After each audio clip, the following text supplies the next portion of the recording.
샬롬 1984 다섯 번째.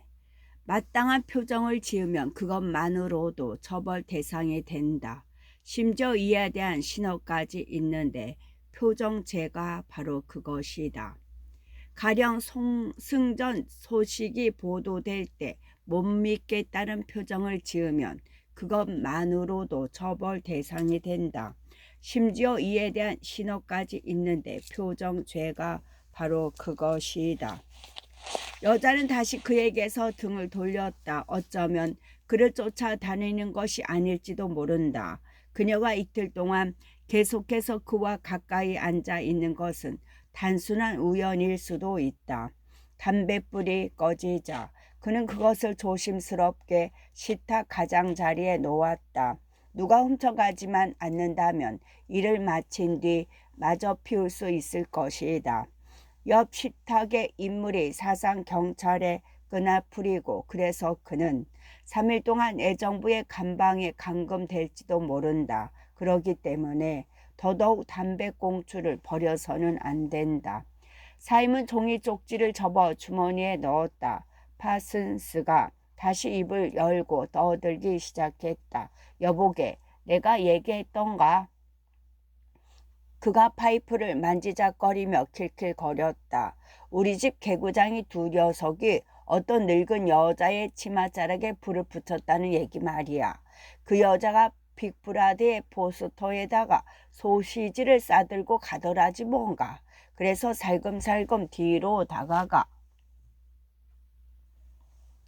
다가가서 치마에 대고 성냥을 그었다는군. 그 여자 엄청 뜨거웠을 거야. 꼬마 녀석들이지만 제법이지 않나? 하는 짓이 고추처럼 매워. 요즘에는 스파이 단원에서 그런 식으로 철저한 훈련을 시킨다네. 우리 때보다 더 나아. 자네는 그 애들이 요즘에 뭘 지급받는지 아나? 열쇠 구멍으로 방안 애기를 엿들을 수 있는 귀나팔이라는 거라네. 딸애가 요전날 밤에 그걸 집으로 가져와서 안방문에 대고 실험해 보더니 그냥 귀로 듣는 것보다 2배는 더 크게 들린다고 하더군. 물론 그건 단지 장난감일 뿐이지. 하지만 아이디어 하나는 대단하지 않은가? 벼랑간 텔레스크린에서 고막을 찢을 듯한 호루라기 소리가 났다. 작업을 재개하라는 신호였다. 세 사람은 자리에서 벌떡 일어나 엘리베이터로 몰려가는 사람들 속으로 휩쓸려 들었다. 그 바람에 위스턴이 피우다만 담배꽁초가 부러져 버렸다. 위스턴은 일기를 쓰고 있었다. 3년 전이었다. 어둑한 밤, 큰 기차역 근처의 골목길에서였다. 그녀는 불빛도 없는 가로등 및 문가에 서 있었다. 그녀는 짙은 화장을 한 젊은 여자였다. 얼굴에는 마치 과면을 쓴 것처럼 하얀 분을 바르고 입술에는 새빨간 립스틱을 칠해 아주 매력적이었다. 여성 당원이라면 얼굴에 화장을 하지 않는다. 거리에는 그녀 외에 아무도 텔레스크린도 없었다. 그녀는 $2를 요구했다. 나는 위스턴은 더 이상 이 일기를 써 내려갈 수 없었다. 그는 눈을 감고 자꾸만 떠오르는 장면들을 떨쳐 버리려는 듯 손가락으로 눈을 꾹꾹 눌렀다. 한바탕 욕을 퍼붓고 싶은 충동이 그의 가슴 속에서 솟구쳤다.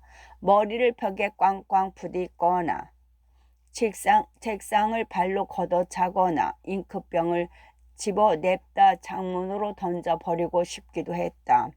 그는 자신을 괴롭히는 기억들을 지워버릴 수만 있다면 난폭하든 고통스럽든 시끄럽든 간에 무슨 짓이나 다 저지르고 싶었다. 가장 무서운 적은 바로 자신의 신경 조직이라고 그는 생각했다. 마음속의 긴장은 언제 어느 때든 눈에 띄는 증세로 드러나게 마련이다. 그는 몇 주 전 길에서 마주쳤던 한 남자를 떠올렸다. 키가 크고 말랐을 뿐 지극히 평범하게 보이는 그 남자는 35이나 40살쯤 된 듯 했는데 한 손에 자그마한 서류 가방을 들고 있었다. 그 남자가 몇 미터쯤 다가왔을 때였다. 베란간 남자의 왼쪽 뺨에 경련이 있는가 싶더니 얼굴이 일그러졌다. 그들이 서로 스쳐 지나가는 순간에도 마찬가지였다. 마치 카메라 셔터가 찰칵하고 움직였을 때처럼 순식간에 경련이 일었는데 아무래도 습관적으로 그러는 것 같았다. 윌슨턴은 그때 가엾은 친구, 당신도 이제 끝장이군 하고 생각했다.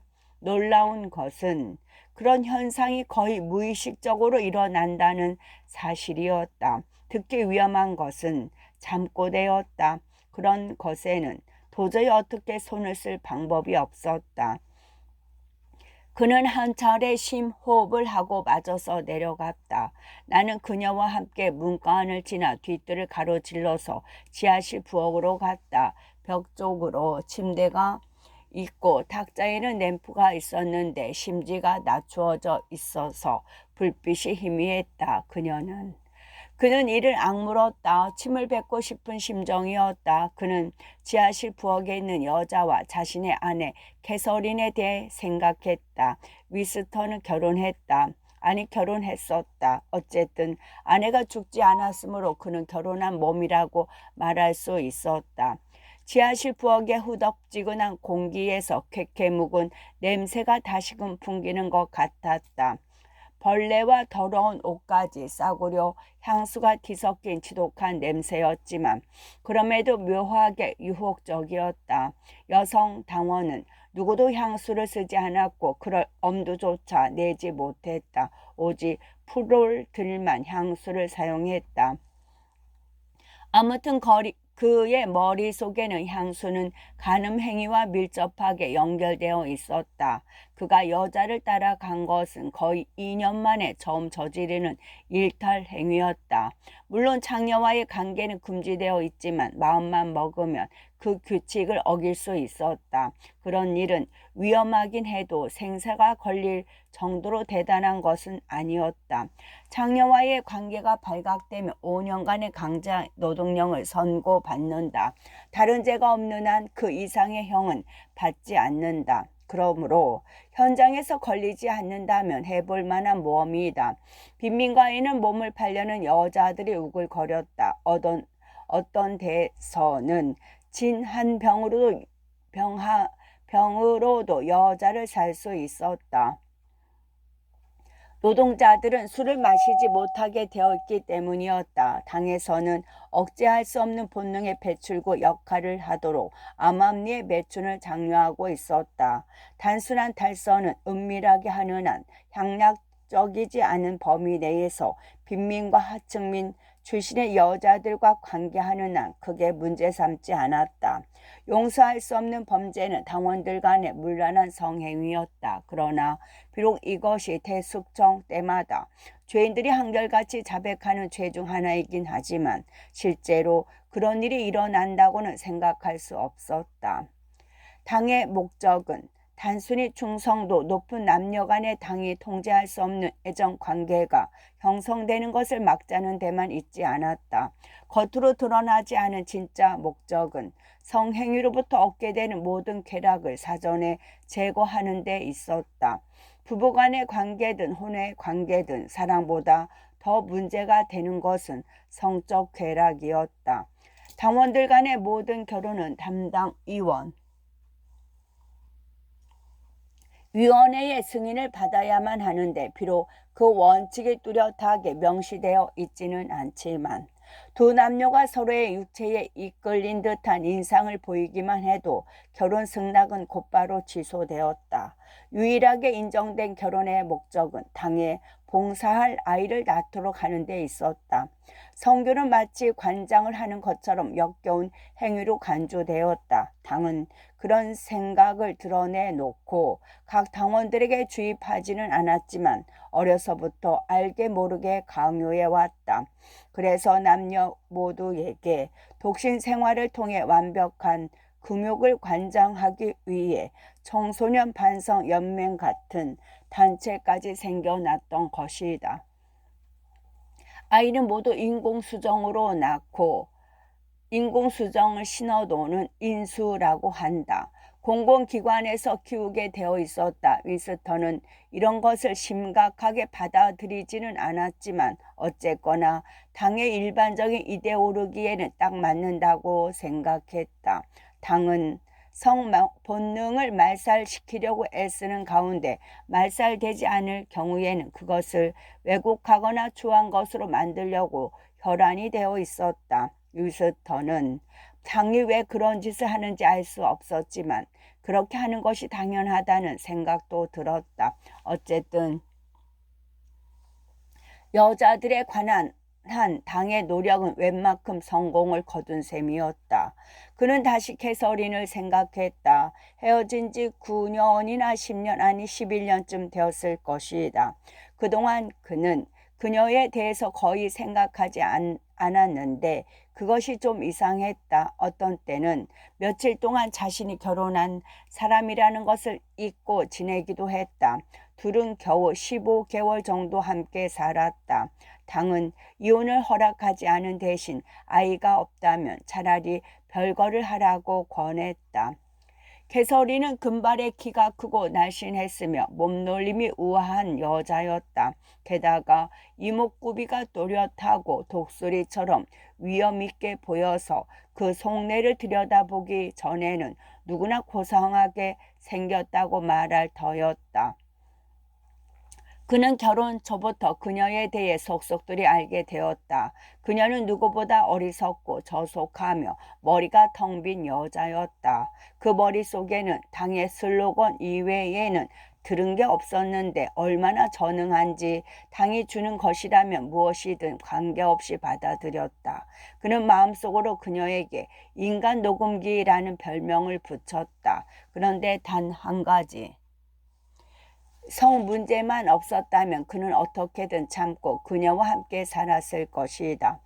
그녀는 그가 손을 대기만 해도 몸을 움츠리며 딱딱하게 굳어버렸다. 그녀를 안으면 마치 나무 조각으로 만든 인형을 끌어안은 듯한 기분이 들었다. 이상하게도 그녀가 자기를 껴안을 때에도 그는 그녀가 있는 힘을 다해 밀어내는 듯한 기분을 느꼈다.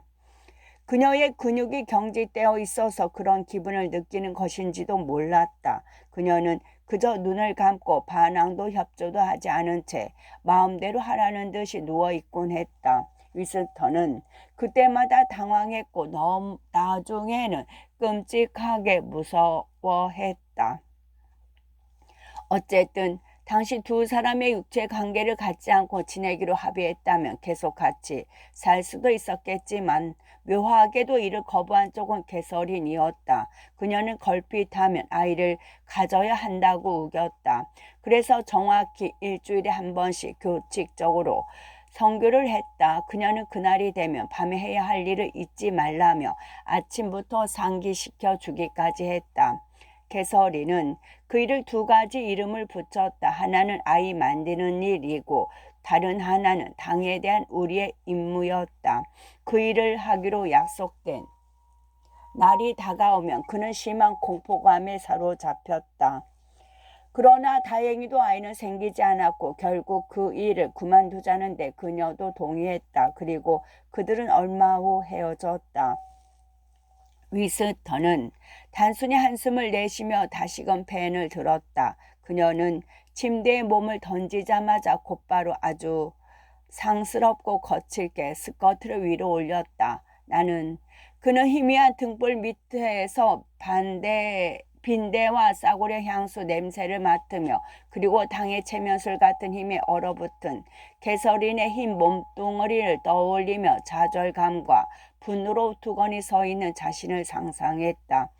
왜 늘 이래야만 하는가? 어째서 몇 년에 한 번씩은 이런 지저분한 씨름을 하는 대신 자기 여자를 가질 수가 없는 것일까? 그러나 순수한 정사는 거의 불가능한 일이었다. 여성 당원들은 모두 똑같았다. 순결은 당에 대한 충성의 상징으로 그녀들의 가슴속 깊이 각인되어 있었다. 어릴 때부터의 철저한 훈련으로 운동과 냉수욕으로 학교와 스파이단과 청년연맹에서 주입하는 온갖 쓰레기 같은 말들을 비롯하여 강의 행진, 노래, 슬로건, 군가 등으로 인간의 자연스러운 감정은 괴멸되어 갔다. 그의 이성은 다 그런 것은 아니라고 말하지만 그의 마음은 그것을 믿지 않았다. 그들은 당의 의도한 대로 완고했다. 그가 사랑받는 것 이상으로 바라는 것은 일생에 단 한 번만이라도 그 덕이라는 장벽을 무너뜨리는 것이었다. 만족을 위한 성행위는 반역이었다. 성욕은 사상죄에 해당되었다. 그가 캐서린을 깨워서 만족스러운 성행위를 할 수 있었다 하더라도 그것은 자기 아내를 유혹하는 죄를 짓는 셈이 되었다. 어쨌거나 그로서는 나머지 이야기를 마저 써야 했다. 그는 다음과 같이 썼다. 나는 등불에 심지를 올렸다. 불빛으로. 날이 어두워진 탓에 희미한 파라핀 등불도 꽤나 밝아 보였다. 위스턴은 처음으로 그 여자를 제대로 볼 수 있었다. 그는 그녀에게 한 걸음 다가갔다가 멈칫했다. 문득 이런 곳에 와서 위험한 일을 저지른다고 생각하니 고통스러울 정도로 무서웠다. 나갈 때 경찰에 붙잡힐지도 모를 일이었다. 바로 이 순간에 경찰들이 문 밖에서 기다리고 있을지도 몰랐다.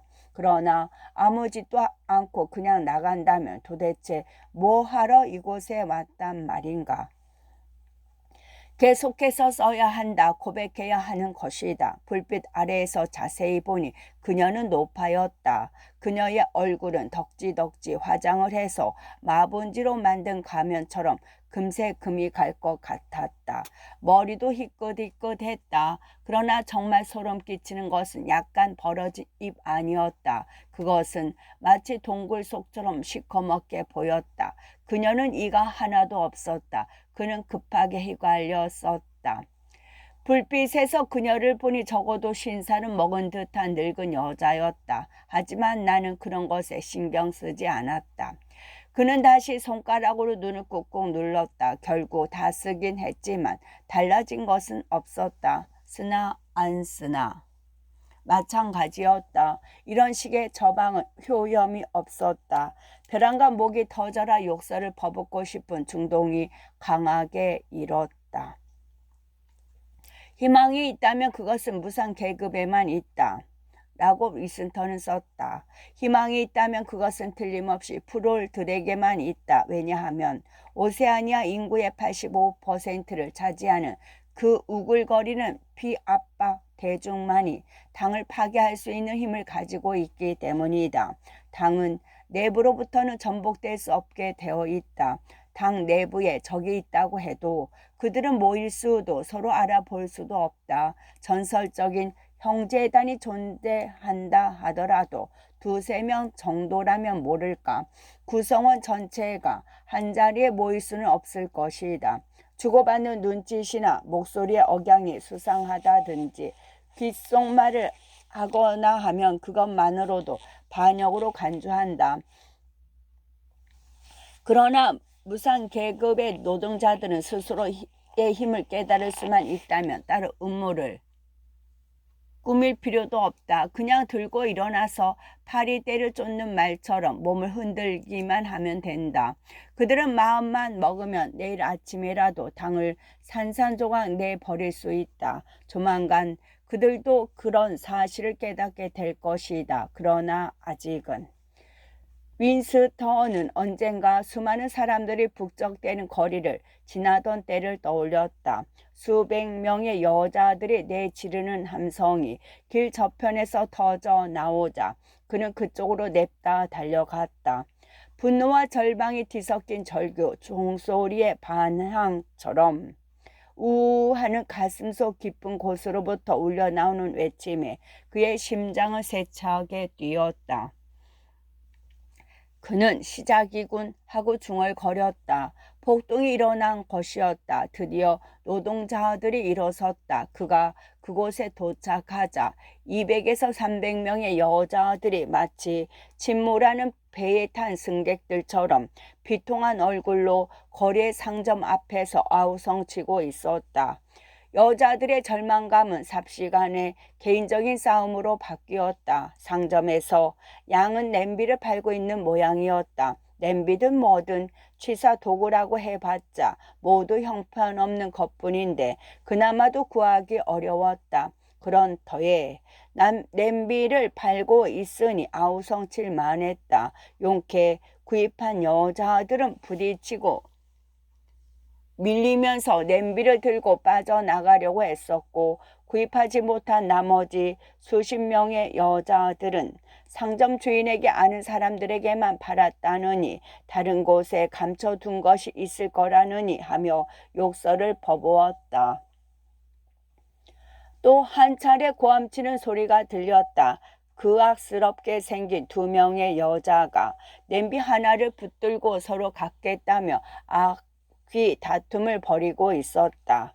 그중 한 여자의 머리카락은 마구 헝클어져 있었다. 잠시 후 두 여자가 서로 세게 잡아당긴 바람에 냄비의 손잡이가 떨어져 나갔다. 위스터는 두 여자를 물끄러미 바라보았다. 구역질이 날 것만 같았다. 그러나 한순간의 일이긴 해도 수백 명의 사람들이 외치는 소리가 굉장한 힘을 발휘하는구나 하는 생각이 들었다. 그런데 왜 그들은 좀 더 중대한 일에 대해서는 그 같은 함성을 지르지 않는 걸까? 그들은 자각을 하지 않는 한 절대로 반란을 일으키지 않을 것이고 반란을 일으킨 뒤에야 자각하게 될 것이다. 그는 이렇게 썼다. 아무래도 당의 교재에 적힌 구절을 그대로 베낀 것 같은 생각이 들었다.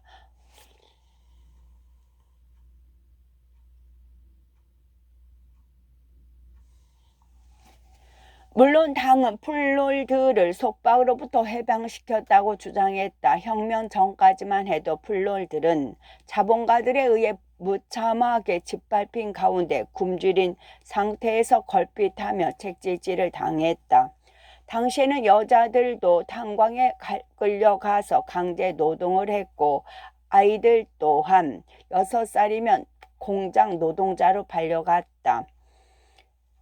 그런데 당은 플롤들이 태어날 때부터 열등한 족속이기 때문에 이중사고의 원리에 따라 몇 가지 간단한 규칙을 적용해 짐승처럼 다룸으로써 계속 종속 상태로 둬야 한다고 가르쳤다. 현실적으로 플롤에 대해서는 알려진 게 거의 없다. 그렇다고 많이 알 필요도 없다.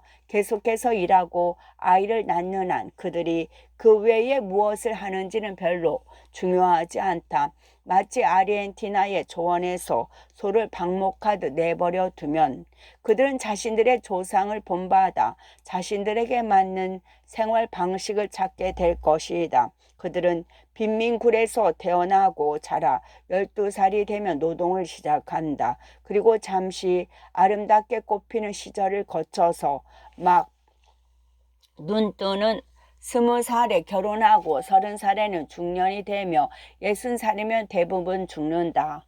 그들의 마음을 차지하는 것은 힘든 육체 노동, 가사와 양육에 대한 걱정, 이웃과의 사소한 말다툼, 영화, 축구, 맥주, 그리고 무엇보다 도박이다. 그들을 통제하는 것은 어렵지 않다. 사상 경찰 몇 명이 항상 그들 속에 섞여 활동하는 가운데 유언비어나 퍼뜨리면서 위험한 존재가 될 소지가 있는 자들을 점찍어 두었다가 없애버리면 그만이다. 그들에게는 굳이 당이 이데올로기를 가르치지 않는다. 노동자들이 강한 정치의식을 갖는 것은 바람직하지 않기 때문이다.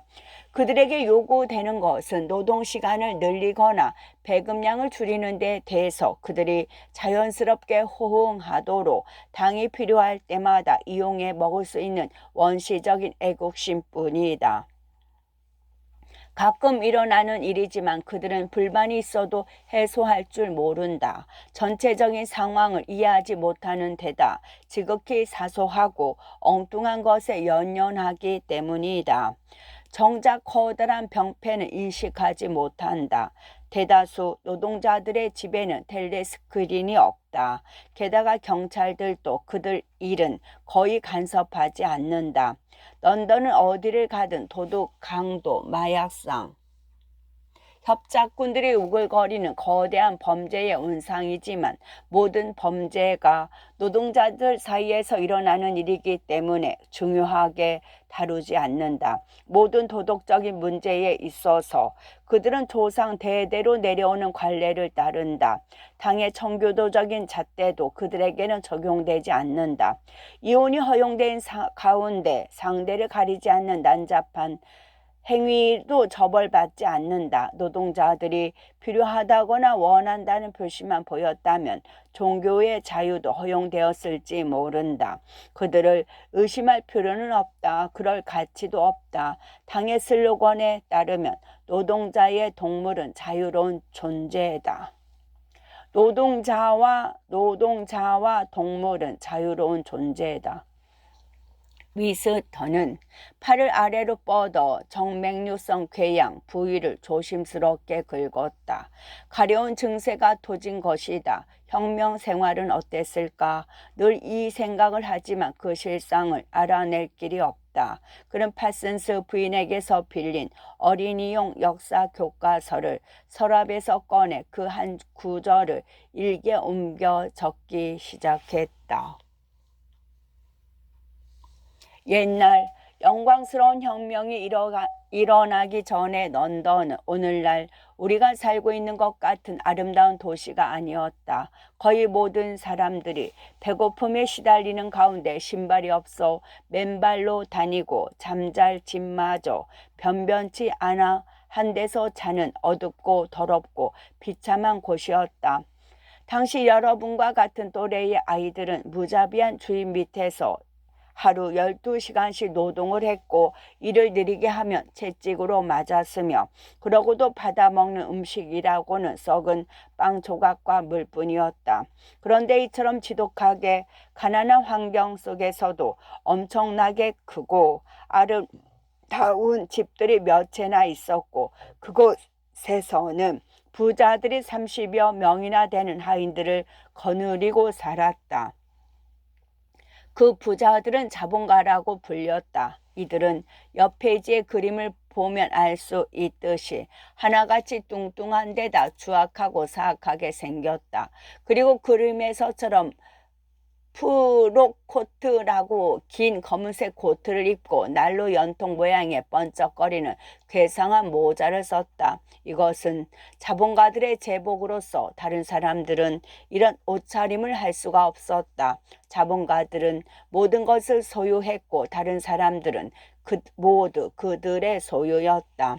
그들은 모든 땅과 집과 공장과 돈을 소유하고 있었다. 누구든지 그들의 말을 듣지 않으면 감옥에 가거나 일자리를 빼앗겨 굶어 죽을 수밖에 없었다.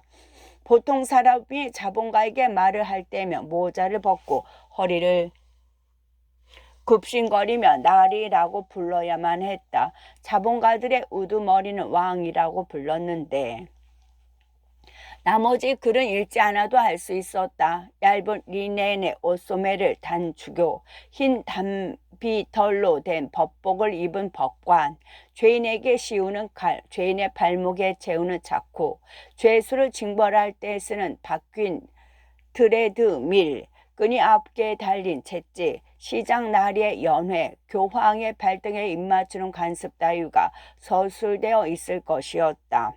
그런데 어린이용 교과서에는 적당하지 않은 초야법에 대해서까지 언급되어 있었다. 초야법이란 모든 자본가들은 그들의 공장에서 일하는 어떤 여자와도 동침할 권리가 있다는 것을 명시하는 법이었다.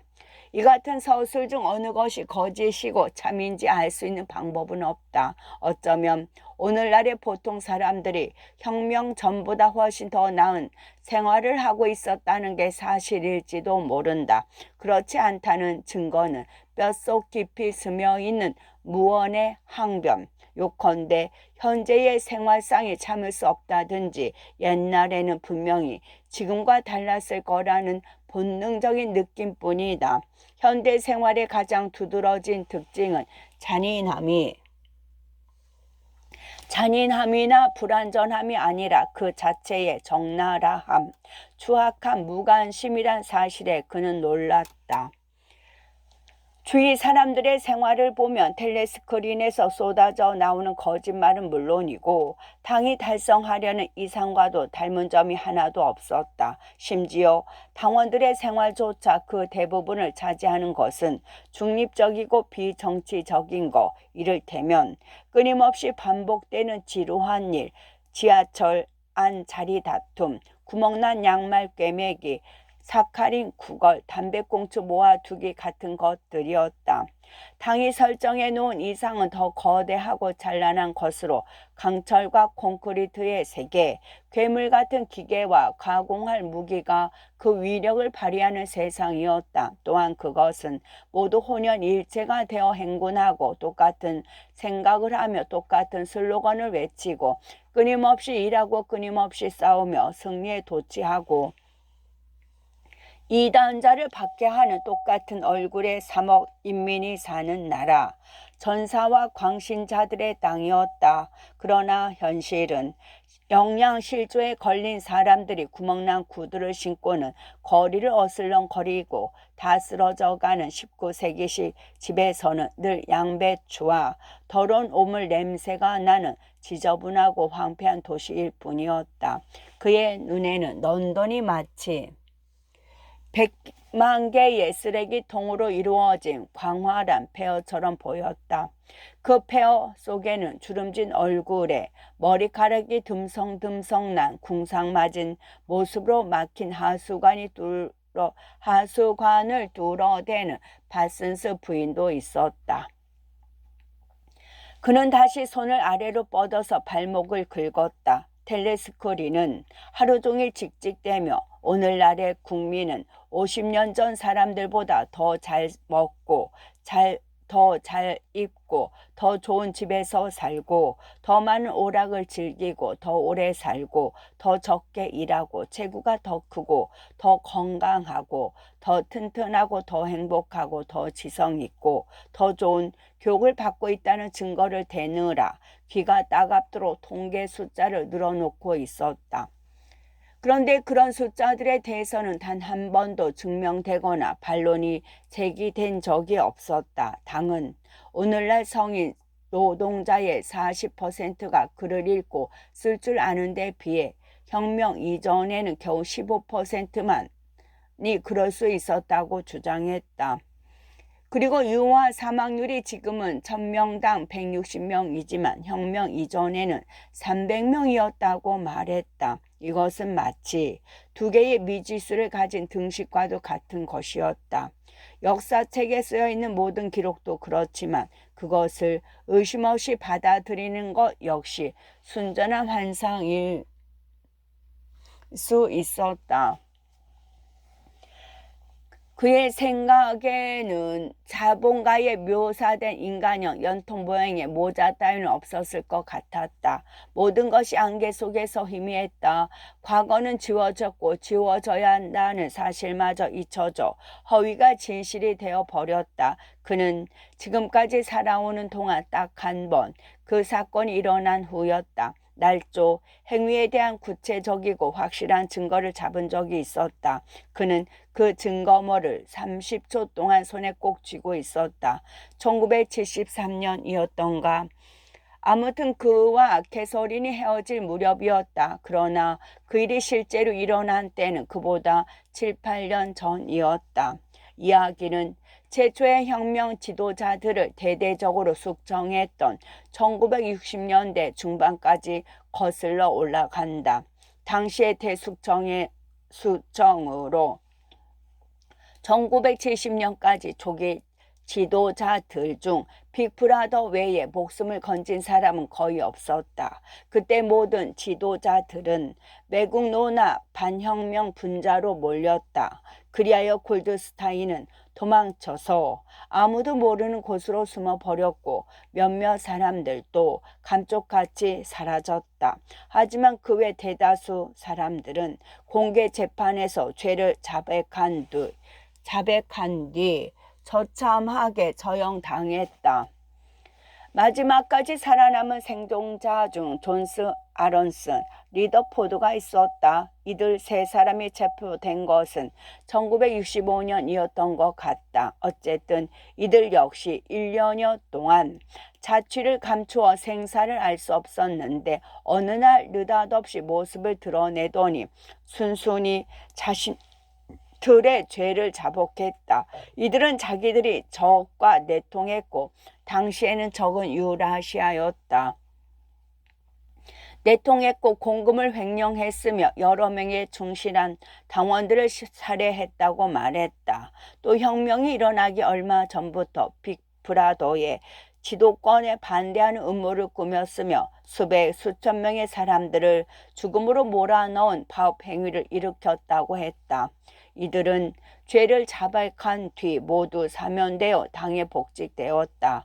하지만 그 자리는 이름만 번드르르한 한직에 불과했다. 이들 세 사람은 자신들의 잘못에 대한 원인을 분석하는 한편 다시는 그런 일이 없도록 하겠다는 구차스러운 내용의 장황한 글을 타임스에 기고했다.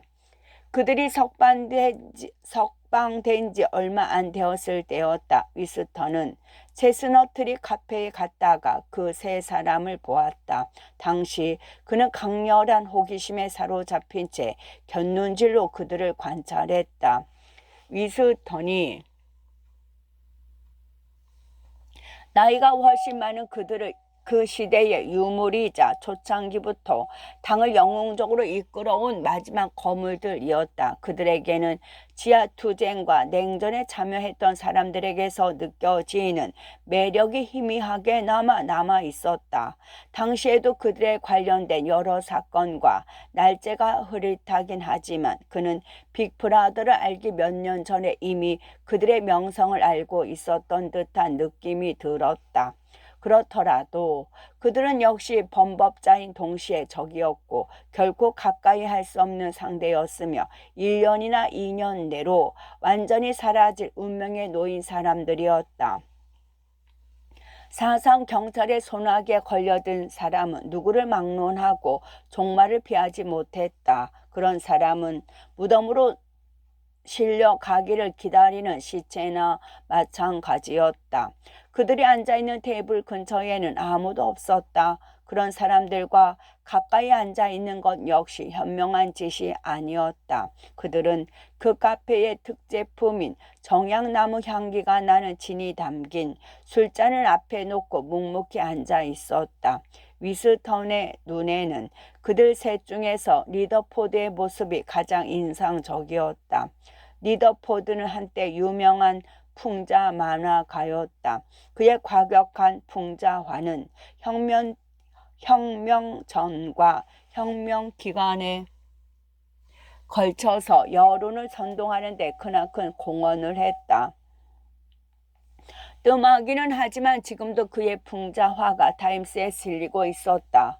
그런데 그것들은 단순히 초기 작품의 모방에 불과한 데다 이상할 정도로 생명력도 설득력도 없었다. 말하자면 과거의 주제였던 빈민굴과 굶어 죽어가는 아이들, 시가전 실크로 된 톱해트를 쓴 자본가들, 바리케이트에서도 그들을 고집스럽게 톱해트를 쓰고 있었다에 관한 내용을 재탕함으로써 계속 옛날로 돌아가려고 절망적으로 애쓰는 모습을 보이고 있었다.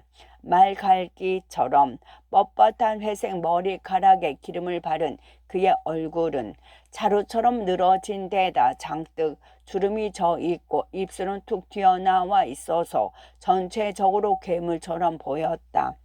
그의 몸은 한때 굉장히 건장했던 것 같았지만 지금은 여기저기 축 처지고 늘어지고 부풀어 오른 가운데 점점 허물어져 가고 있었다. 그는 마치 거대한 산이 무너지듯 눈앞에서 붕괴되어 가고 있는 것 같았다. 15시 한적한 시간이었다. 위스턴은 자신이 어떻게 해서 카페에 들어가게 되었는지 기억할 수가 없었다. 카페는 거의 텅 비어 있었다. 텔레스크린에서 깡통 두드리는 듯한 음악이 흘러나왔다. 세 사람은 미동도 하지 않고 그저 입을 꾹 다문 채 한마디 말도 없이 구석 자리에 앉아 있었다. 웨이터가 주문하지도 않은 진 세 잔을 새로 가져왔다. 그들 옆 테이블에는 체스보드가 있고 말까지 세워져 있었지만 체스를 두는 사람은 없었다.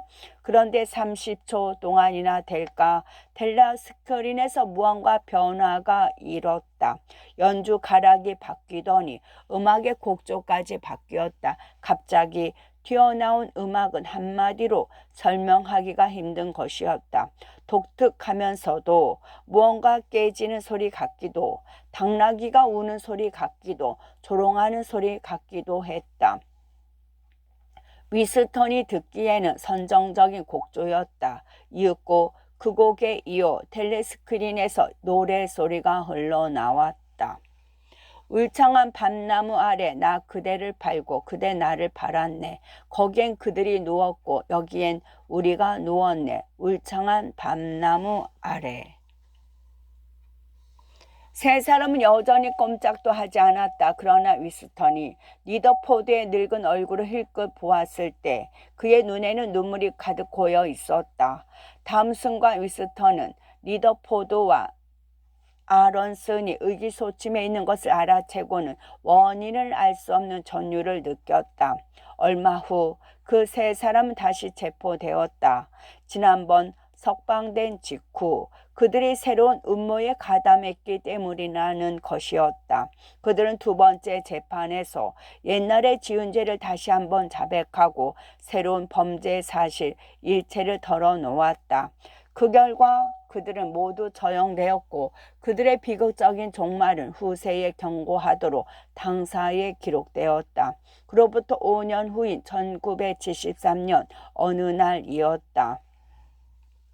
위스턴은 압축 전송관에서 책상으로 떨어진 서류 뭉치를 풀다가 그 속에 끼어있는 종이 쪽지를 발견했다. 그것은 다른 서류 속에 있다가 우연히 섞여 든 게 분명했다.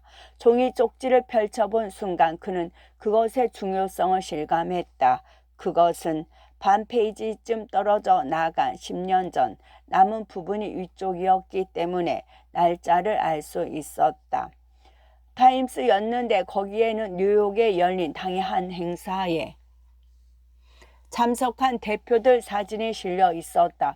그 사진 속에서 유난히 눈에 띌 인물이 존슨, 아런슨, 리더포드였다. 그들이 분명했다. 잘못 보았을 리가 없었다. 사진 밑에 설명에는 그들 세 사람의 이름까지 나와 있었다. 그런데 중요한 것은 두 번의 재판에서 세 사람 모두 그 당시 유라시아 땅에 있었다고 자백한 점이었다. 그들은 캐나다의 비밀 비행장에서 시베리아 어딘가로 날아가 유라시아의 군 참모들을 만나서는 중요한 군사 비밀을 팔아 넘겼다고 고백했다.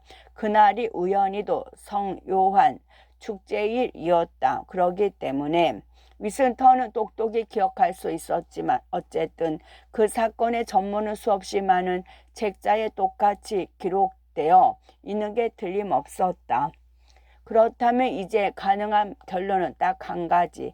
그 자백이 허위라는 사실이었다. 물론 이것은 결코 새로운 발견이 아니었다. 당시에도 위스턴은 숙청을 당해 사라진 사람들이 고발당할 만한 범죄를 실제로 저질렀다고는 생각하지 않았다. 하지만 이것은 구체적이면서도 확실한 증거물이었다. 이를테면 엉뚱한 지층에서 발굴되어 기존의 지질학설을 뒤엎어버리는 화석처럼 깊이 매몰되었던 과거의 한 별인인 셈이었다. 무슨 수를 써서든 이것을 세상에 공표하여 그 중요성을 알리기만 한다면 당은 그 즉시 산산조각으로 박살이 나고 말 것이다. 끝.